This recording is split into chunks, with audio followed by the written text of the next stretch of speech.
This Aquarius full moon isn't just a full moon, it's a super full moon. And it's here to illuminate the changes we need most because it's also Mercury retrograde. Stay tuned, and I'm going to share with you how to work with the energy of this upcoming Aquarius full moon. Hey everyone, this is Lori Barnes, and I'm here to talk to you about the upcoming Aquarius full moon that's happening on Monday. The Aquarius full moon is happening on Monday, August the 19th, and you'll want to check the exact time for your time zone if you want to catch the energy vibe right at the exact full moon. So if you're on the west coast of the US, that'll be at 11:26 a.m. in the morning, and if you're on the east coast, it'll be 2:26 p.m. and if you're here in Rome, Italy, where I'm broadcasting from, it'll be at 8:26 p.m. on Monday night or Monday evening, and it's going to take place at 27 degrees of Aquarius. And you can see the chart here of the full moon. The houses are going to be different depending on your location, but the placement of the planets, that's going to be the same no matter where you are for the full moon. You can see the chart here with the sun in Leo on the right side of the chart, and you can see the moon in Aquarius on the left side. You'll see those signs by looking at the arrows. A full moon is always in opposition because it's the sun across from the moon. The moon is taking in the light of the sun. So we have two signs involved. We have Aquarius, which is the sign of the full moon, and we have Leo, which is the sign that the sun is traveling through. So the energy vibes of these two signs, first we'll talk about Aquarius. It's an air sign, and some of the things Aquarius is known for is being independent, being interested in original thought, original ideas. Air signs are social signs, and Aquarius in particular is about social change. Each sign also has a modality, and for Aquarius, the modality is fixed. So Aquarius can be stubborn sometimes and pretty stuck on its ideals. Usually there's some sort of idealistic cause that Aquarius is interested in, and it stays pretty fixed and focused on that cause. Some of the archetypes that go with Aquarius are the visionary, the rebel, and the humanitarian. The symbol of Aquarius is the water bearer. Then we look at the sun, which is in Leo, and the sun, of course, is what is lighting up the moon. Some of the keywords associated with Leo are a desire for recognition, creativity, passion, self-expression. Leo is a leadership sign. It is the sign of the sun. And there can also be some drama involved when Leo is around. Leo is also of the fixed modality. It can be also stubborn, but very loyal, reliable, proud. There can be some resistance to change and in some way uncompromising, like the king, my way or the highway, or my way or no way. And of course, the symbol of Leo is the lion. And here we have a beautiful piece of art that's mixing up Leo and the water bearer and in the colors of Leo, which is red and orange and yellow. This full moon, it's the Aquarius full moon, is also a supermoon. You may be hearing about that in the papers. And what is a supermoon? Well, it is the moon appearing to be bigger and brighter in the sky. And this happens when the moon is in its closest position to the Earth in its orbit. And this is called perigee. It makes the moon look larger and brighter in the sky than your typical full moon. So enjoy that. Hopefully you can get out and see the big, beautiful moon lighting up the sky. Now, what's going on with the sun and moon and the other planets? Well, there's quite a lot going on with this full moon. The first thing we want to look at is the sun and Mercury conjunction. Now, you can see this in the chart. I have the circle around the sun and Mercury over on the right side of the chart. They are only 1 degree apart. They connected just before the full moon in the same spot, which is a pretty important time for Mercury and the sun when they're together. This always happens when Mercury is retrograde, and it can bring about some more focused thinking. You can be very mentally busy because the Mercury is with the sun. Of course, that means it's across from the moon. So you may be more reactive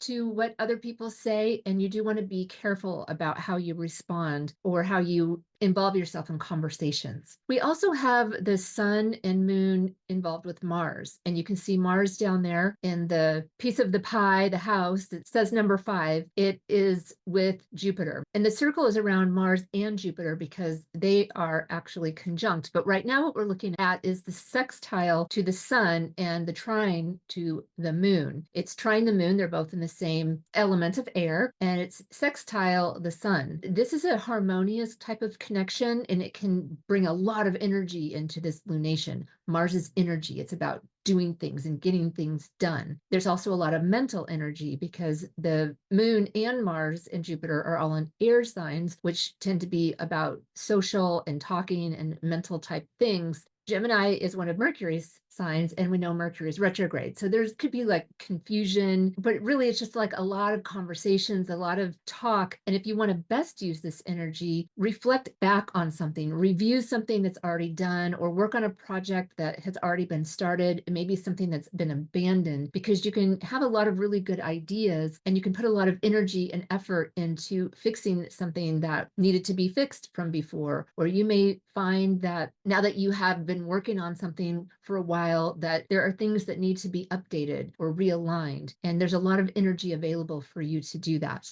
The sun and the moon are also in the same type of relationship with Jupiter, because you can see there that Jupiter and Mars are very close together. So Jupiter just brings more. Whatever it is that Mars with the sun and the moon is bringing, Jupiter's going to be like, okay, let's make it bigger. Let's make it broader, better, bring some vision into it. It can be overwhelming. You may feel like you're just overcome with ideas or overwhelmed with things that you have to do, your list of things to do, or you may find that there's just so many things that need to be realigned or repaired as you're looking back over projects that were already started. But the great thing is that Leo is all about passion and creativity. So you're going to have a lot of energy to tap into to actually make progress. It's just not the kind of progress that you make with something brand new. It's the kind of progress that you make with going back and cleaning something up, or going back and making something better that has already been produced. Maybe you've written a whole course, for example, and during the retrograde, you're going to go and review all your material and see, like, where's there redundancy? Where did I forget to mention something? How can I make this information flow together in a better way? And sometimes the stuff that we're working on is more about relationships. So you may be looking to resolve some sort of relationship issue. There's a lot of passion that you can tap into. There's a lot of energy you can tap into, a lot of creativity you can tap into. It's just that the words may be coming at you, just there's so much just coming and coming and coming. So what you want to be careful of is what those words are saying. What is the meaning behind those words? Because Mars can take things from assertive to aggressive. If you want to make progress, then you want to use words that resolve things, not aggravate things. You want to actually be able to have that conversation and not get into a situation where it's just two people are talking at each other, but you're not listening to the other person, or you become so aggravated with that person, you just can't even finish the conversation. Those are some of the things you want to watch out for. But sextiles and trines tend to be more harmonious and easier to work with. It makes the access to the energy like easier to get to, less tension and more just kind of like, yeah, let's create, let's get this flow going. Just be careful with that Mars involved, that you don't go from assertive energy to aggressive energy. We have two T-squares, and T-squares are two different aspects. So one would be in opposition, and one would be one planet that's squaring both planets in the opposition. And we have not one, but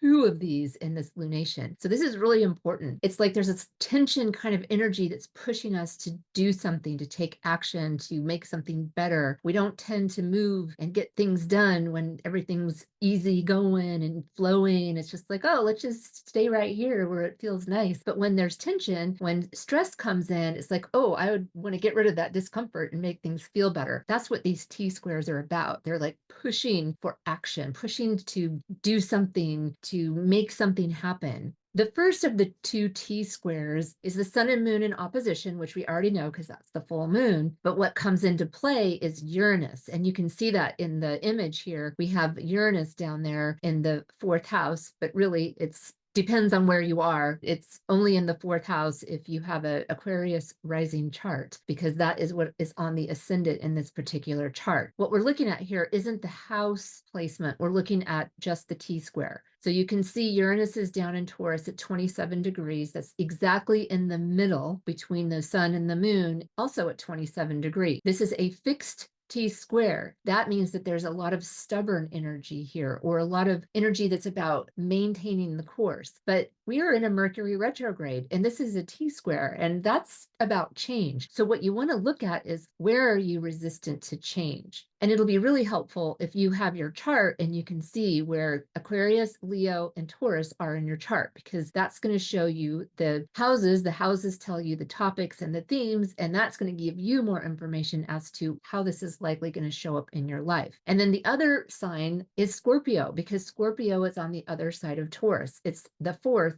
fixed sign. All of the fixed signs are activated by this T-square, and it's putting that tension on to bring your attention to something, to remind you to change something. It can very much be related to your Mercury retrograde work, because these areas may be where you're going to reflect, review, and realign. Those are the things to do under a Mercury retrograde. So as we see this, we have tension between personal desires, if we're looking at the sign of Leo, and the collective needs, which is the sign of Aquarius. And how are we going to balance that? We're looking down to Taurus. And that's the planet Uranus in Taurus. Uranus is about change, oftentimes sudden change and disruptions, brilliant insights, new ways of doing things. And Taurus is about staying the course and having a good routine. So it's kind of like there's this breaking up of routines. And this has been going on for a long time, folks. Uranus is at 27 degrees of Taurus. It's been making its way through this sign since, I want to say, 2018. It's been a few years. And now it's coming towards the end of the sign. So you've had this part of your chart hosting Uranus for quite a while. Now Uranus is highly active at the full moon. This is going to help you hone in on what to pay attention to in your own chart. Some of the potential outcomes that could happen with this configuration is that surprising events or disruptions, they happen and then you have to change your plans. You could have an amazing breakthrough if you've been trying to solve a problem and you're focusing on it during Mercury retrograde. You may come up with a completely different, weird, unique type of solution. Taurus, of course, is practical. Uranus is innovation. So we could have practical solutions and innovative solutions together. That would be really cool. And then you want to look at the Taurus and the Scorpio parts of your chart as the release of the tension between the sun and the moon opposition. So you can take a look at all four parts of your chart, those four signs. And again, they are Taurus, Leo, Scorpio, and the moon. That's where we're seeing the first T-square take place. And it's going to bring up themes that have to do with resources, values, and transformation. That's what happens after a disruption or a change, is some sort of transformation. Now we're saying resources and values because of the Taurus piece. That's what Uranus is traveling through. The second T-square is a mutable T-square. So a mutable is one of the modalities, and it has to do with adaptability and flexibility. So this particular T-square is the opposition between Venus and Saturn, and Jupiter is the one in the middle. And you can see that in the diagram. You see the T there showing you Venus across from Saturn, and then you see Jupiter in the middle in Gemini at 17 degrees. You can see Saturn is at 17 degrees and Venus is at 17 degrees. This is an exact partile T-square, just like the other T-square that was in fixed. They were all in the same degree. So these are really big statements coming up at the full moon. So first of all, looking at the opposition between Venus and Saturn, there's this tension between the desire for pleasure and perfectionism, that's Venus and Virgo, and then the need for discipline and structure, which is Saturn and Pisces. Saturn and Pisces is going to also bring in some idealism and looking at the big long-term picture. Jupiter is that tension point where that energy can go out, and also across the way through Sagittarius, the opposite sign of Gemini. Remember that Gemini is one of Mercury's signs, and Mercury is retrograde. That's going to play a big part in this T-square because Jupiter and Mars are both traveling through Gemini, one of Mercury's signs. There will be possibly a desire for increased learning, but also there's probably going to be scattered mental energy. It may be really hard to focus. It's probably better if you focus your learning or any kind of expansion into the mental areas, intellectual stimulation types of things, to look at things that are from the past or things that you've already worked on before, or maybe picking up a course that you got halfway through and you didn't finish it, going back and finishing it. Or if you started writing a course, you could work on that more. This mutable energy can have you just scattered And of course, Mercury retrograde will also have you feeling a bit scattered, especially mentally. So these two T-squares are both operating at the exact same time. So just be aware if you start to feel overwhelmed physically, mentally, this is a phase, it will pass. And the best way to work with it is to try to focus on things that you have already started. Some of the other things that you could possibly experience is getting into some heated debates, especially over ideology. And of course, we're seeing this play out in the news. We have been for a long time. We probably will be for a long time. And this energy right now really just kind of, it's like blowing this wind in of hot air. And we don't know what to listen to or what to believe, or, who's saying more truth, who's saying less truth, those kinds of things. But there are opportunities for growth if you can take this tension that's coming in and be practical about it. You'll likely experience some sort of delay, frustration type of energy in some part of your life, but there's potential, there's opportunity. Tension always produces an opportunity for growth, for learning lessons, for cleaning up something that needed to be cleaned up, reorganize something, realign something. Here I'm bringing in Mercury retrograde terms, but it's just important because that's an underlying background to this really potent full moon energy. Your chart's always going to give you more information as to how this energy may show up for you. You want to look at your chart. If you don't have a copy of your chart, you can get one for free. There are many online generators. I recommend astro.com or astro-seek.com. Get your chart and then look for the planets and look for the signs so that you can see where all of the planets are falling in your chart. To see where Uranus is traveling and setting off that T-square with the sun and the moon, look for Taurus. And then you'll look for Leo, that's where the sun will be, and you'll look for Aquarius, that's where the moon will be. If you want to find that Mars-Jupiter conjunction, it's in Gemini. So look for Gemini in your chart, and that is setting off the other T-square in the mutable signs. That's going to be in between Saturn and Venus. Saturn in Pisces and Venus is in Virgo.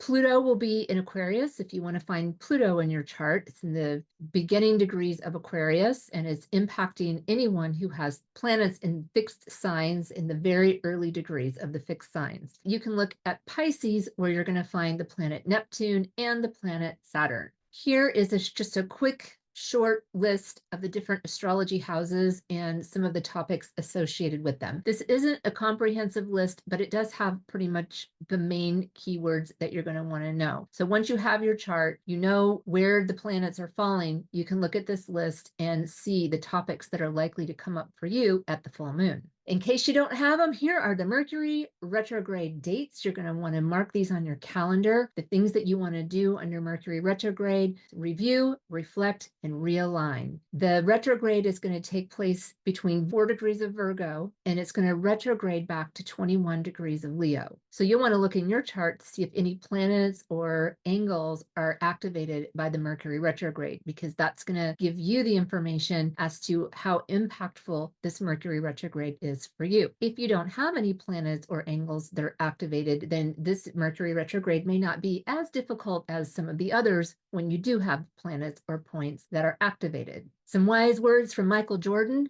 obstacles don't have to stop you. If you run into a wall, don't turn around and give up. Figure out how to climb it, go through it, or work around it. Those are great words of wisdom for this Aquarius full moon. You can use that QR code there if you want to get to my website and book a consultation with me. I would love to help you figure out how all of this stuff is going to play out in your chart. Now, here are some activities that you can do. A full moon ritual. Here's what to do. Decide on things that you want to release. You can do a full moon releasing ritual. I actually have a guide that I wrote for you, and I'll link to it below if you want to get a copy of that for free. So do your full moon releasing ritual. Write down something that you want to let go of. You can burn it, you can bury it, however you would like to do it. But the idea is to have a ritual where you're releasing something, letting something go. It's an Aquarius full moon. Community connection and innovation are important when it comes to Aquarius. Spend some time connecting to your community. You can put together a gathering gathering yourself, you can join one. At work, you might want to collaborate with others. Another thing that Aquarius likes to do is volunteer. It's getting together with like-minded people. And if you need to have a creative solution on a problem from the past, something that isn't working right or something that needs to be reevaluated, it's a good time to do that with your team of people.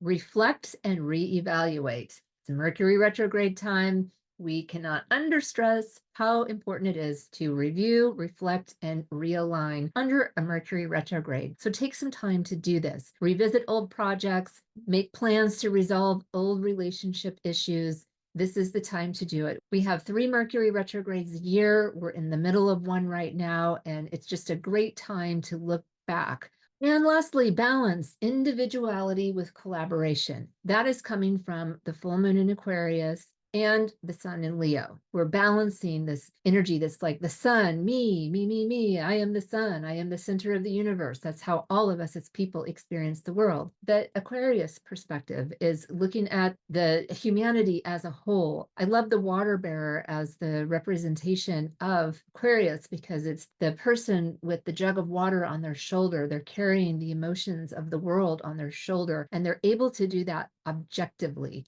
They can carry the message of the masses and they can represent that because they can stay objective. The symbolism of Aquarius is really wonderful for the expression of that sign. So what you want to do is think about how are you balancing your personal individual self-expression and also keeping into consideration the greater good, the greater community, the needs of others. Think about that as we go into the full moon on Monday, as these 2 signs are highlighted. We have the symbol of Libra there, who's reminding us that balance between our self needs and our responsibility for the community around us and how we participate in that community. And there we have the water bearer right there, the Aquarius symbol. I thank you so much for joining me today. I hope this information is helpful. I will see you next time when I have the video for the next new moon in Virgo. See you next time.